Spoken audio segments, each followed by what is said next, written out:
Metabolism simply is our body's ability to utilize the food that we eat. What does it do with that food, right? And so the goal, of course, for all food, because it's our life force, I mean, what else do we have? I mean, we've got big pharma. I mean, we could do that. But essentially, that's our medicine, right? That's Hmm. what runs our engine.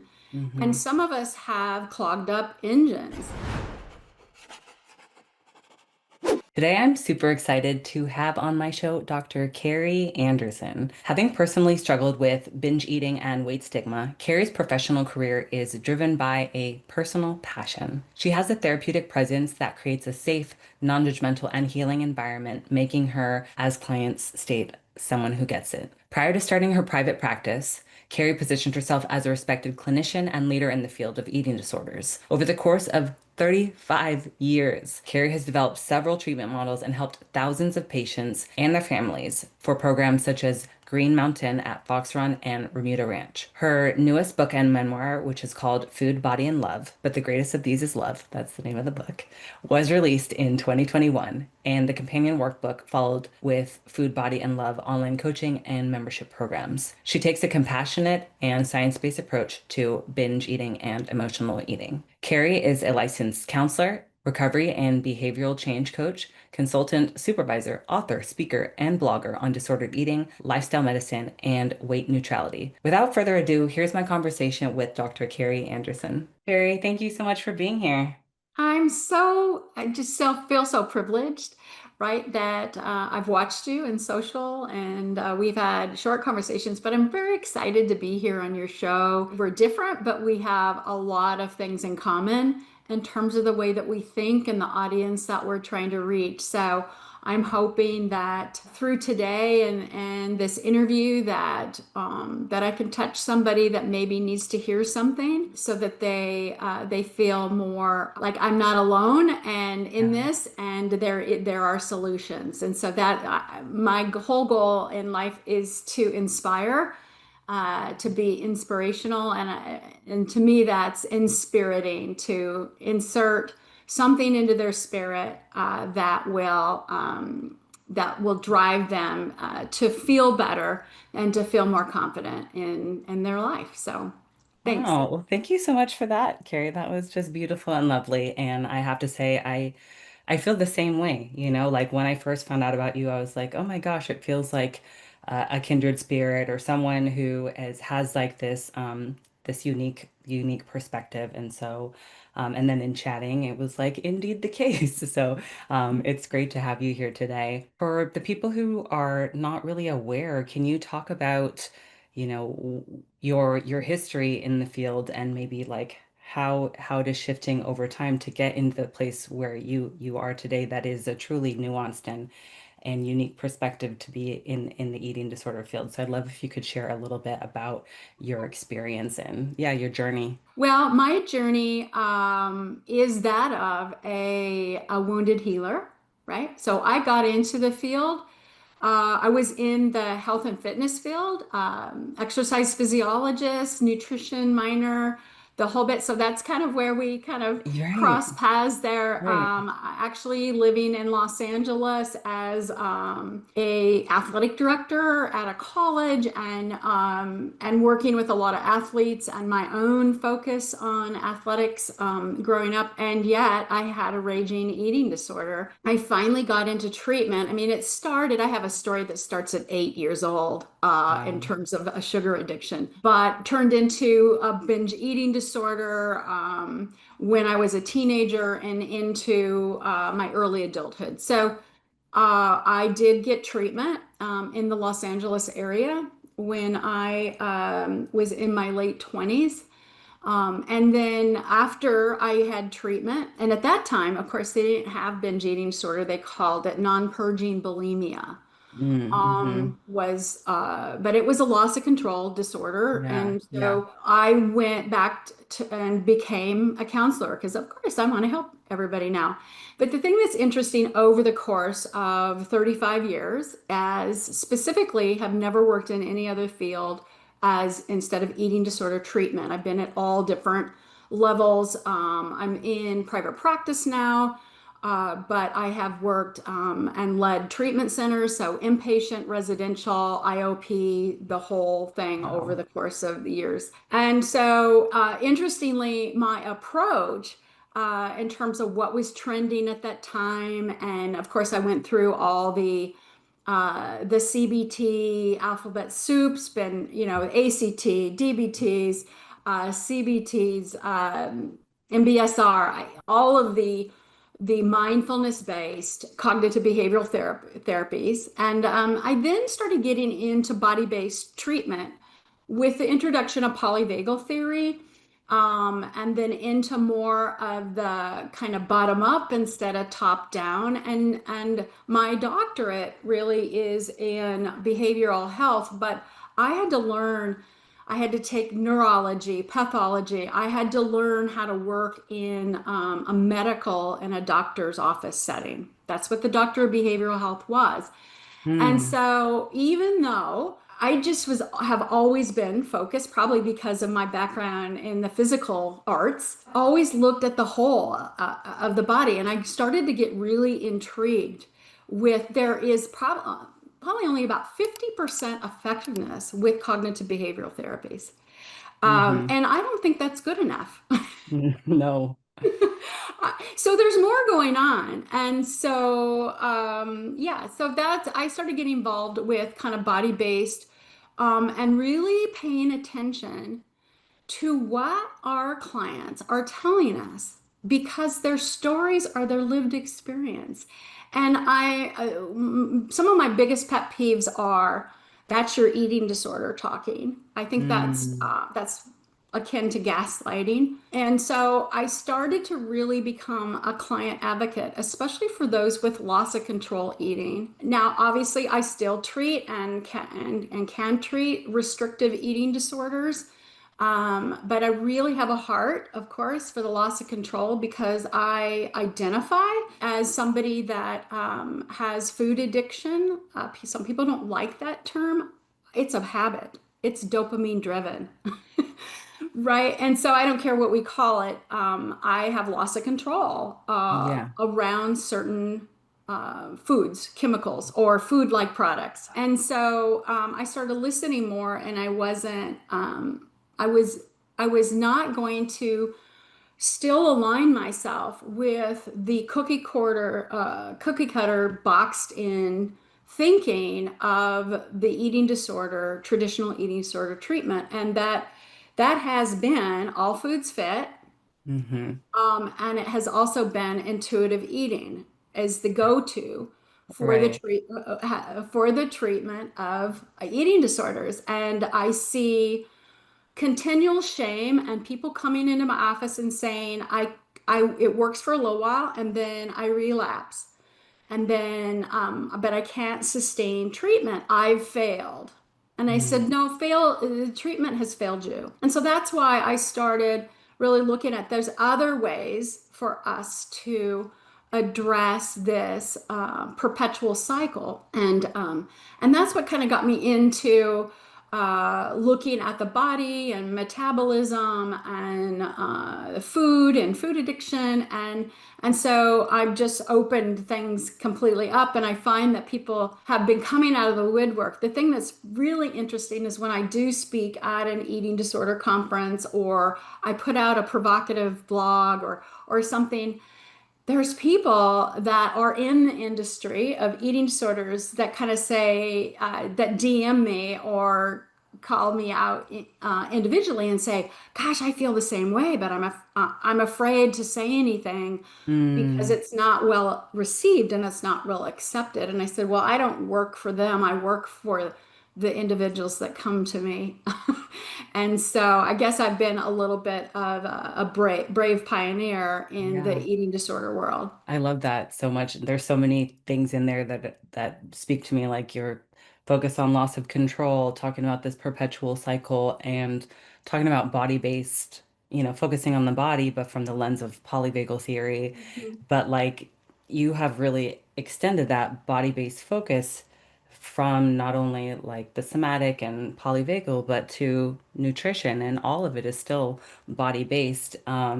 So I'm wondering, and that's not only the polyvagal theory and our backgrounds, but we really connect on nutrition and redefining and reframing the role of nutrition in eating disorder recovery, which is a very strangely not, it's like it's weird thing in the eating disorder world to talk about anything besides all the food fit is definitely controversial and can be sort of like demonized and looked down upon. So when you were actually talking about like, oh, people were contacting me, I was ready for you to say like, and they were sending me nasty messages. So it's nice to hear that you No, were people taking. actually have been pretty kind. So, I mean, I used to get, when I was, what there's more hate with is any mention or alluding to weight loss. Yeah, yeah. That is actually, I've gotten hate mail because, there's a sector of people that weight loss is evil, Right. and that they really protect the size acceptance. I'm not accepting, so I'm all for no bias, accepting people. They're just people. Their bodies just is, they're wearing a symptom. Yeah. Right? Yes. This is not a behavior. This is not a moral thing. It's just a symptom of the food and their metabolism. It honestly, and so I don't think that. I think people are more open to my idea that not all foods fit than they are on the idea that people can lose weight and keep it off and not be eating disordered. It is a nuance. It can be a nuanced perspective. Yeah. So I would love if you could share a little bit more about your perspectives on nutrition and metabolic health and how that all relates to eating disorder recovery. Well, I first of all, metabolism is so.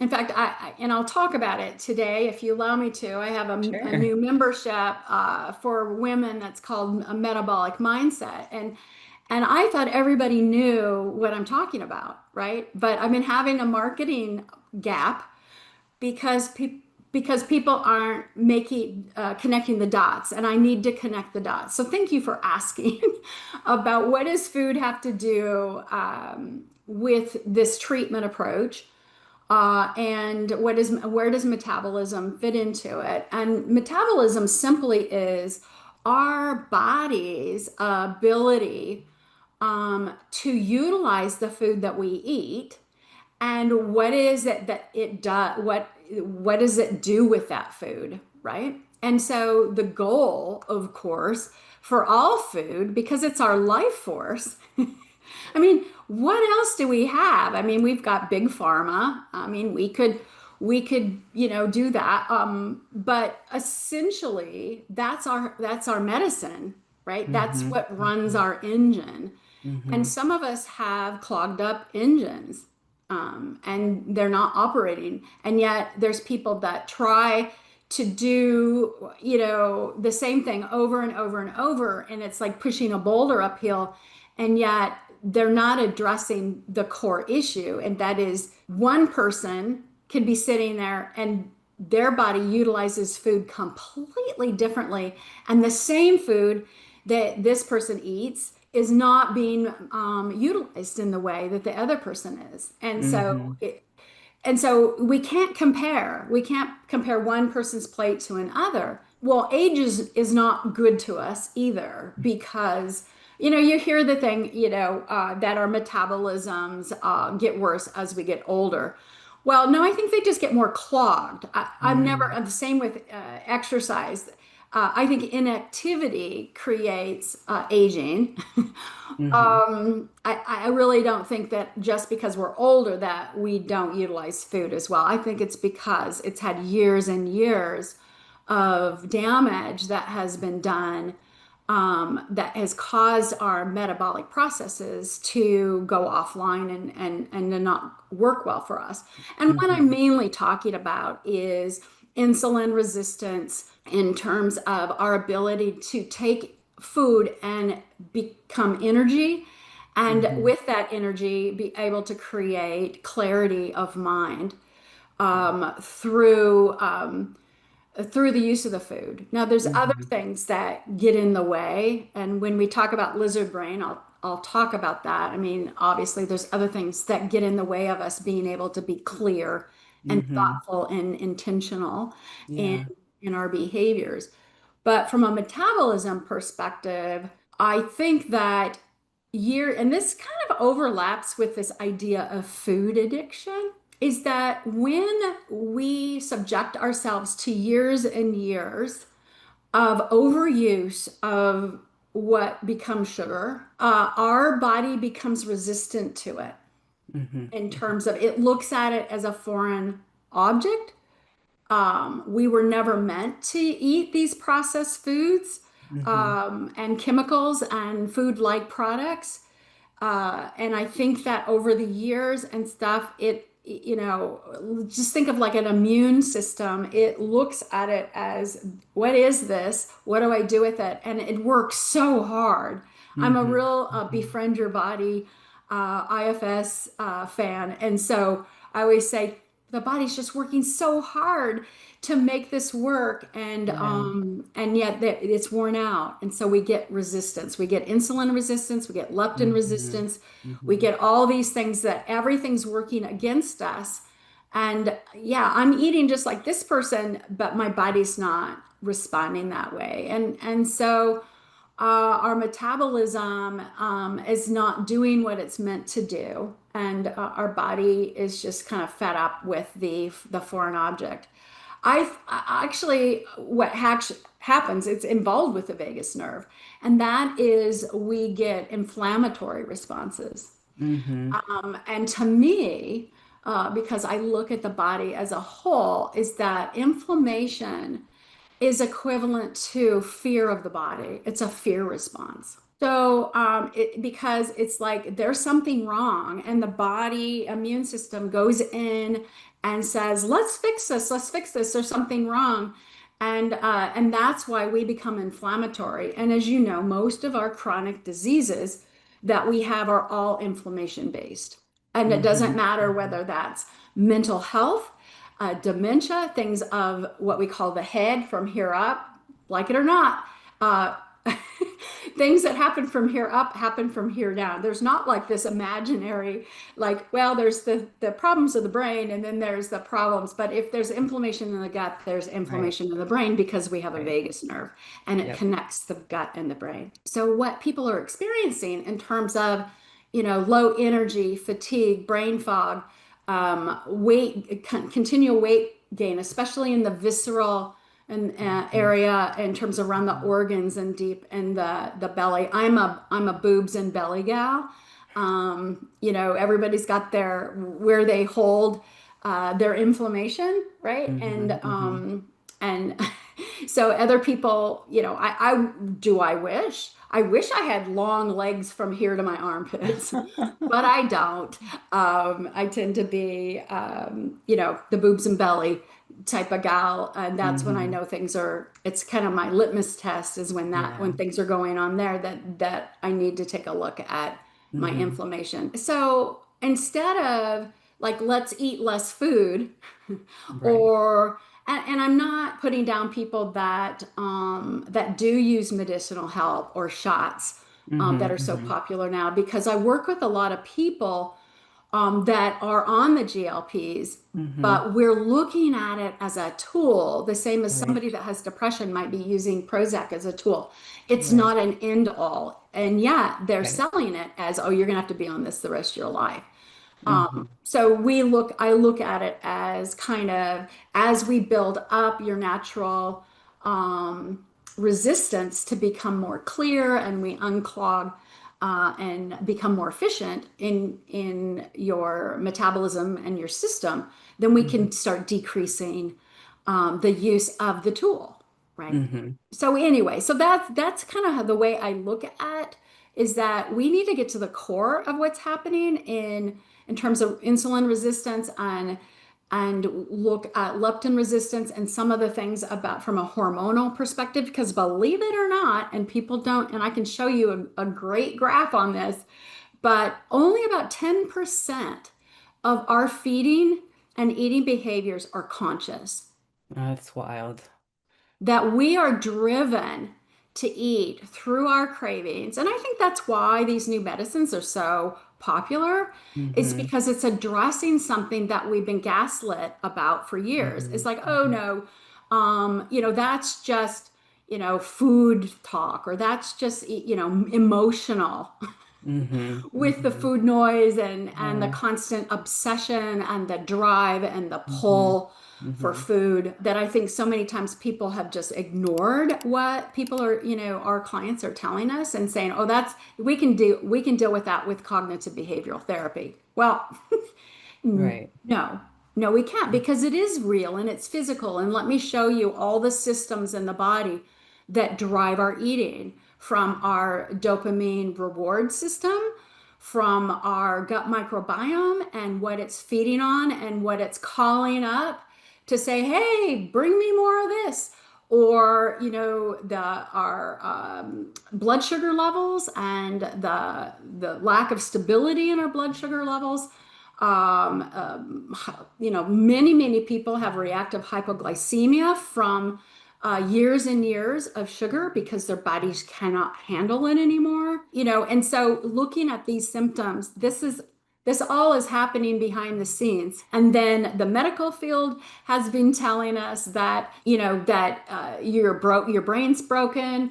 You Mm. need you need to have some kind of pharmaceutical. And then I'm in the middle ground and going, hey guys, I don't think it's either. This is a dialectic. Yeah. This is both. And we have to look at the physical. We have to look at the emotional. And from emotional, what I'm talking about, I'm not talking about I used to hate the term emotional eating. I'm okay with Mm. it, but Mm-hmm. because it's kind of, somehow I'm so emotional. And I think it's because at one time in my life, right, I had a boyfriend that was a psychologist. He said, "You're hysterical. You're histrionic." And I'm like, Oh my goodness. so I've felt these things. I'm going, wait a minute. Our nervous system is in a Mm-hmm. state of fear and protection. And now I understand it and that is just because it's taking care of me. It's Mm-hmm. keeping me alive. And I don't look at emotions anymore as a negative. I look at it as something that is protective. And I Mm-hmm. befriend my nervous system. And I, as its leader, right, if I look at Mm-hmm. internal family systems, I become the in charge and say, I'm the parent. And I say, we're going to be okay. Thank you. And we're safe. All is well. And then I take on practices and habits that will help calm my body, because I look through that lens of fear in everything. It's always kind of like, how am I going to keep my body feeling safe and cared for, so that it doesn't have to live in a state of fear. And that has to do with what I put in my body, how I take care of my body, how I sleep, how I move, the foods I choose, to eat, because I know exactly what's going on now because I'm mindful. We do have a connection, you and I, in terms of mindfulness. That's But the true. way that we use mindfulness, it's not this idea that we can return to an intuitive state. It's different from intuitive eating, is very different Yes. from Yeah. mindful eating, Right. right? Mindful meaning I pay attention to my body's felt experience, what's Mm-hmm. happening with my energy, my level of clarity, and I go, I know what happens when I eat certain foods. I do have to confess, I just got back from Australia, and there is something there that they make in Australia that we get here, but that isn't good for my brain, and that's Australian soft black licorice. Oh, Mm, okay. Uh-huh. okay. Right. Oh, that rational brain. Oh, we're on vacation. This is okay. right? Well, luckily I know my body well enough. When I let myself do that, I immediately lose myself in terms of my capacities. Like I'm toast for the rest of the Hmm. day. My brain doesn't work Hmm. right. Yeah. I have reactive hypoglycemia. And so now I know how to counter that. I know I need rest. I know I need a good protein meal. But I do suffer from making a decision like that. Luckily, Hmm. I don't crash and burn like I used to. I mean, I used to, then it would lead to this and lead to that, and I was Right, in a right. full-blown cycle of Yeah. binge, but it doesn't do my body any favors. So that's part of learning how to care for our body so it doesn't feel frightened. I'm sure when I had all that black licorice on my vacation in Australia, I'm sure my body was going, Carrie, I'm pumping out as much as I can. I'm trying to keep up with this. I don't really know what to do with all of this. Hmm. This isn't working. This isn't like you, Carrie. Right. Right. Right. And so I guess you just have to collaborate and to befriend your body and just say, hey, I'm sorry. And so my dopamine driven, excited brain, when it saw that, kind of took over and I went into lizard brain. So, There is so much that you shared that I just want to touch upon. I think all of this, what you're sharing to me, it just is, this is an unconventional way to use the word embodiment. mhm, But I mean, these are just an embodied approach to recovery because you're not only focusing on the quote unquote emotional and that sort of piece, but you're also focusing on nutrition as an input and how all these things make an impact on our nervous system regulation. I think that you are taking into account all the things. It's not that you hate CBT, but maybe you feel like we need to take into consideration the cognition and the thoughts, and also the feelings, the sensations, the nutrition, exercise, mhm, and how all of this is related, and how traditional approach maybe don't really consider all the factors. And when you think about how we might respond to these inputs, it makes a lot of sense that you were saying, oh, well, in traditional paradigms, you can eat whatever you want, and then they say like, if you have these severe cravings or urges to binge after consuming ultra processed foods, you should be able to overcome that with counters to the emotional reaction or to whatever using some sort of CBT approach, when really you're saying, hold on, if we're providing an input that's going to cause our heart to race and our thoughts to race and, you know, cravings to rise or whatever, it's like, how about we just like, stop encouraging that input in the first place and look at it from a wider perspective. mhm, One that I am very impressed with the field of metabolic psychiatry for them actually mhm, like being really straightforward, like, hey, there is a big relationship between mental health, metabolic health, nutrition matters. But that's, like that's something that a lot of people are not aware of. But, like to me, this all just represents a truly, truly embodied approach where it's not just about, oh, I'm gonna like hold my heart and do a meditation type of embodiment, but like truly embodied, like from, making sure we're getting good quality sources of food, sunlight input, mhm, hydration, all these things that are not typically considered in eating disorder recovery. So that's one thing I wanted to say. Another thing that you talked about is mindfulness as a tool in recovery, but distinguishing that from intuitive eating, which is more mhm, of the traditional approach sort of thing mhm, is like we should be able to, as a person in recovery, we should be able to just eat whatever we want, whenever we want, and just be like, we're just gonna eat this little bite and have this half a cookie and just be like, I'm so satisfied and move on and just, be able to sense like what it is you want. But the thing is that because we're living in this culture of ultra processed foods, like it's if you eat half a cookie, come on, like really, who is these foods make you want to eat like the whole sleeve, mhm. And so that's where the mindfulness comes in, where it's Yeah. like just being aware of how things impact you so you can make a better choice. And it's not the same as intuitive eating because I know for one, like a lot of people who listen to this podcast are kind of like on the abstinence side or food Mhm, addiction recovery side. So they might be weighing and measuring their meals on a food plan. It's not inferior inferior whatsoever. Where I think in traditional eating disorder perspective, it's like you should not be weighing and measuring your food. You should not be on a meal Mhm. plan. Ultimately, we want to graduate you from that Mhm. so that Right. you could be fully intuitive. And it's like I think our perspective is to be like, no, what's most important is to have the awareness, make the choices that work for you.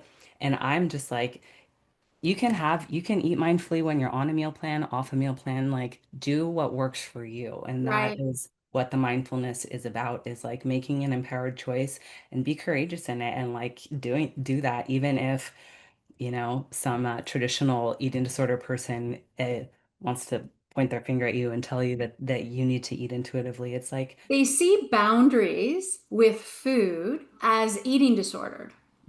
right. And yet, boundaries with food is really just good self-care because with people Yes. with loss of control eating behaviors, their brain and their body react to food with no limits. It doesn't have built in. If our bodies, okay, intuitive eating would work if even generationally, okay, because I don't think this is just our generation. Mm, If our bodies operated in the way that they were designed, and they don't, and the reason why they don't is we don't eat, and the inputs, as you say, are not the same as they were designed for. yeah. So what's happened is the adaptations that has occurred with our bodies to try to adapt to what we're being our food and our input at this point and other things. I mean, I Hmm. think it's a holistic. We've lost that intuitive or what we were built to do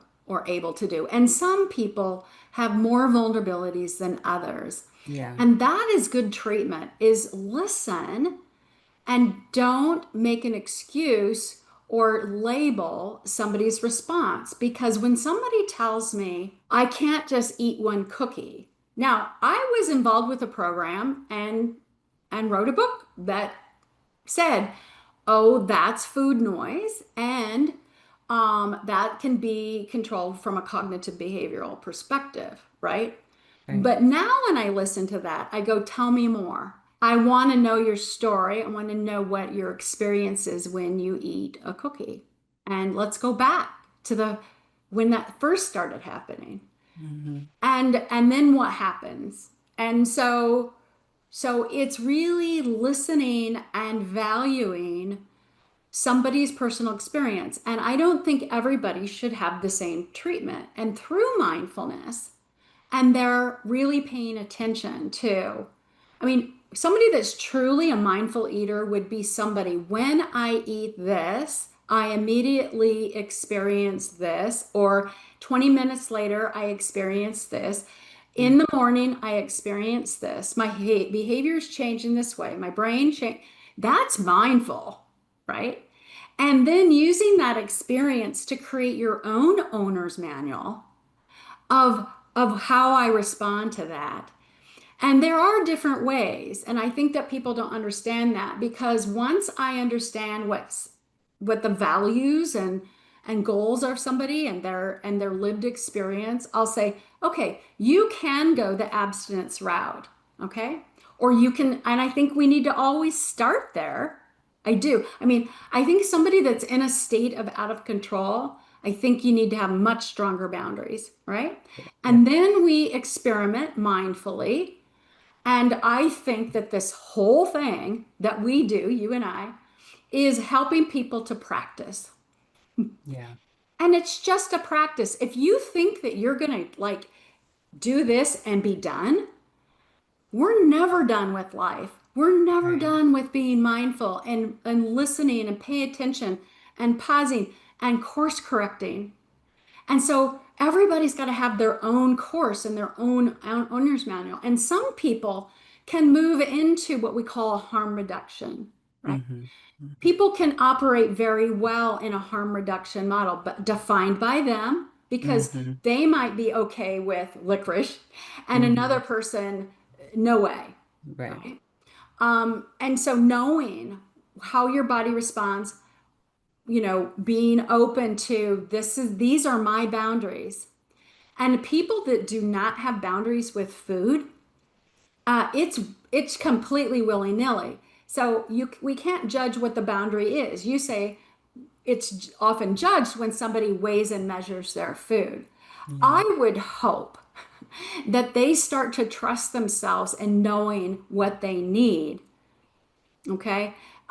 In terms of based on their lived experience of their own loss of control and what Hmm. my body can handle and what I can't.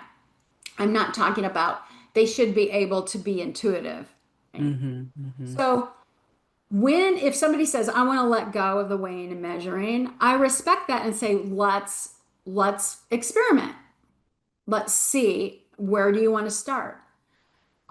There's some exposure therapies, types of things I've done with people so that their brain gets trained, so that their brain doesn't control them, because it's just a computer, right? Hmm. But they make the choices. There's that work that's being done down at University of San Diego, University of California, San Diego, with the brain training, with Hmm. craving control and stuff. And that's just about training the brain not to get so excited about something like, Hmm. oh boy. Hmm.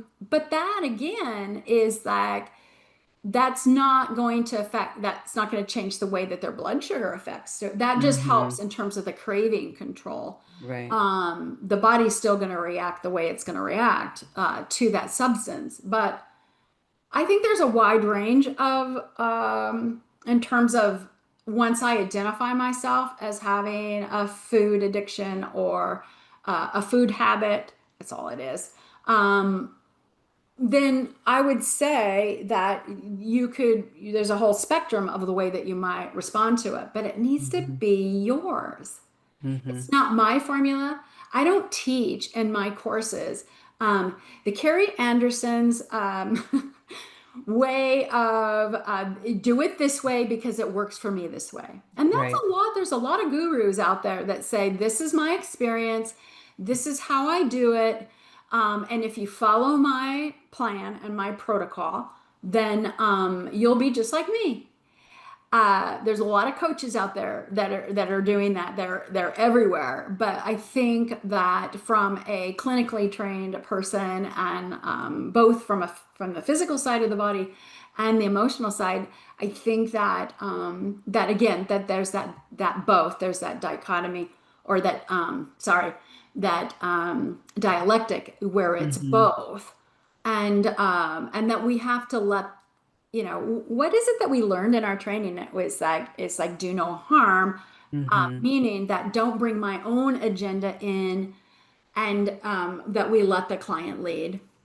And so I think that's important too. I've kind of gotten off the rail, sorry. Oh no, you're good. I just love that you're not dogmatic. I think that you have like sort of like this overarching framework, and I'm the same way. I believe that there's many roads to healing and to recovery. And Mhm. I personally, and maybe this makes me not as popular, because I think that the very concise and like a one size fits all is more popular in terms of marketing, because it's easy to catch on. You align with a message, and that's like some people are like, yes, right? But the thing with me is I don't necessarily have that sort of thing, because I believe that people can heal in different ways. I don't say you have to do this, you have to, the system that that you might be Mhm. referring to, like has to be this, this, and this. I don't have that. And so maybe that's not as exciting for people to listen Right. to. But I think what we do have in common is that we encourage people to explore, for example, if other things haven't been working, to explore optimizing their health, focusing on the nutrition that works for them, being aware, trying to make choices. That work for them, but not because we tell them to, but because that's something that they might want to consider if they're trying to achieve a long-lasting, sustainable, and self-empowered recovery. So, like, those would be the Mhm. pillars that we would include. Is it's more of like a Well, it's education. yeah, Like I have a mini course, a habit course on metabolism, and one of it just has to do with how do we sync our systems with the rising of the sun and the setting of the sun, and yeah, because we are all every cell is in tune with, and I don't want this to sound ooh-ah, but with the universe, right? I mean, Mm-hmm. Mm-hmm. essentially, we are part of the entire system. We fight against it. We do everything that instead of saying, I'm going to embrace this idea that I am part of the circadian of the world, and every part of me, and with the plants and the animals that eat the plants and the right. I mean, we're all part of this whole. We are nature. That I picked Mm-hmm. that up from David Wiss. It was like he has a we are nature, and I go, Mm-hmm. yeah, we are.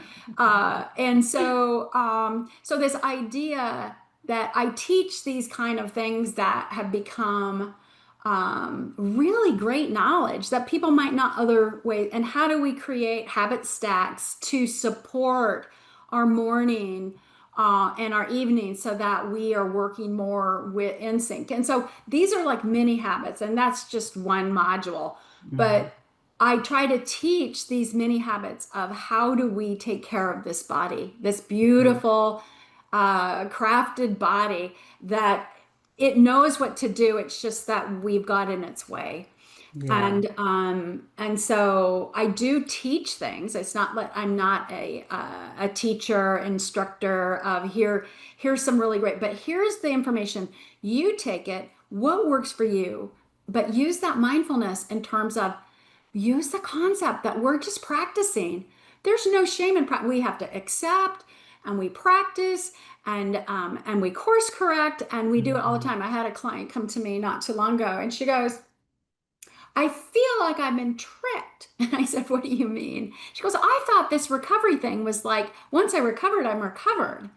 Mm. Oh, it's like a one and done. Like I just do this and then I'm good. And I'm Oh going, goodness. well, I wish Mhm. our bodies were like that, but we have a new day every day, you Yeah. know, and our bodies are renewing all the time. You know, I think our Mhm. stomach turns over what or our gut like every seven 7-ish to 20. I years. don't know. Yeah. Don't quote me. But we renew ourselves. We are not a static um, being in terms of we're constantly in healing. Our body wants to heal itself. It's healing. We're healing. This is evolving. This is a practice. Welcome to life. You're never gonna get there. You're never gonna go, oh, check, I've done life, right? But is it that exciting? Because we're not locked in. Right. We were adaptable. To me, that removes the whole shame in terms of the way that I look at my past, and I've made some really big mistakes. I'm ashamed of myself sometimes when I think about the things that I said in inpatient treatment, like Mm-hmm. that's your eating disorder talking. Right. But that's what we were, that was culture. That was the Right. eating disorder treatment culture. But I look back and I'm just aghast Mm-hmm. that I would say something that discounting to Mm-hmm. somebody, Yeah. as if I was like, I'm the wizard of eating disorder treatment. Right. Well, that's wonderful though that you have just been able to shift over time, like just to be open to your own lived experience and to new research and to be able to, I mean, it's incredible to have the history in the field that you do and to have really just made a shift incorporating new things and to be at the place where you're right now, like a trendsetter and an innovator when it comes to the intersection of nutrition and metabolic health and eating disorder recovery. That's an amazing place to be right now. I think it's cutting edge. I think that I'm kind of I think a young 60 something year old Mm, person. definitely. I'm always learning. I am open. I adapt my programming. In fact, I'm getting ready to launch another thing where I revisit my book that I wrote. And I wrote the book in 2020 during COVID. That's a nice time to write a book. Hmm. And then we launched it in 2021. That's my Food, Body, and Love Hmm. book. And then a year or two later, I put out the workbook. But anyway, I'm revisiting it, and it's a free program, but I'm going to be reading my book. So it's a book club, but I'm going to be reading the Mm. book. but I'm going to give my 2025 commentary, like meaning that I believe this at this time. Yeah. I don't believe this any longer, and this is what I do believe now. And Yeah. so it's kind of like an update of the book without having to rewrite it. Maybe I will rewrite it and have, Hmm. a second edition. But and then being open for Q&A, like letting people, log into the Zoom call and ask questions about that topic.